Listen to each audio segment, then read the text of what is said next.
Hi guys, so for today I'll be sharing with you how we maintain our portable pool. Ayan, so this is an Intex brand. And dahil summer na, so we're gonna set up again this portable pool kasi nga sobrang init and gustong-gusto na mag-swimming ng mga bata. Also, holiday, 'di ba? So, hindi naman kami basta nakakalabas. So, this time, set up na lang natin yung pool para mag-enjoy naman yung kids habang may bakasyon. And yes, having portable pool, syempre high maintenance siya kasi you will be needing AquaPro, yung mga ganitong klase ng filter to filter the water kasi nga dudumi at dudumi yan, hindi mo siya may iwasan na dumumi, lalo na't labas-pasok yung kids doon sa tubig. So, dapat meron ka talaga nitong filter na to para masala lahat ng dumi, alikabok na napunta dun sa water. Ayan. So, hindi naman siya araw-araw actually i-filter. Nasa sayo na lang kung feeling mo madumi na yung tubig, pwede mo naman siyang i-filter in 2 hours. Tapos, lilinisin mo na lang itong pinaka-filter niya doon sa loob ng AquaPro. Ayan. So, kita nyo naman. Kasi nga, after 3 days ko siya finilter. So, talagang madumi na yung tubig. Siyempre, lilinisin mo din siya ng pressurized na water para matanggal itong mga alikabok na to. Lilinisin mo siyang maigi. Saka mo siya ibabalik doon sa pinaka-filter tube natin.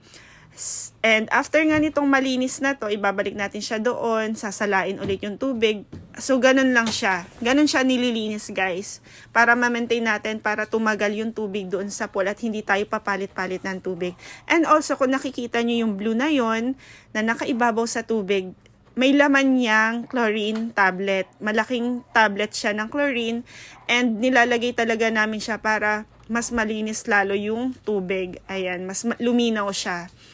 And aside from that, syempre 4 years na yung pool namin, hindi mo siya maiiwasan na magkaroon ng mga butas-butas.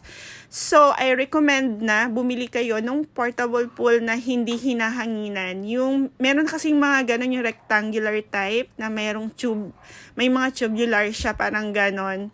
So, mas okay yun para sa akin kasi nga ito, kailangan mo siyang hanginan, tapos pag nagkaroon nga ng butas is lalagyan mo siya nitong mga patch. So, bumili ako ng patch. And based on my experience, so far so good, okay naman yung patch na nilagay namin. Tumatagal naman siya, pero hindi siya 100% yung hangin niya is na-maintain niya. Parang 10% of this is nababawas siya from time to time. So, you have to check, hahanginan mo na lang siya ulit.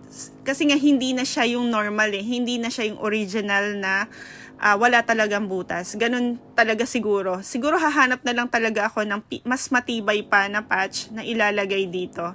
And eto nga, after 3 days, okay pa naman. Hinahanginan na lang namin from time to time and na-maintain naman namin na malinis pa rin yung pool.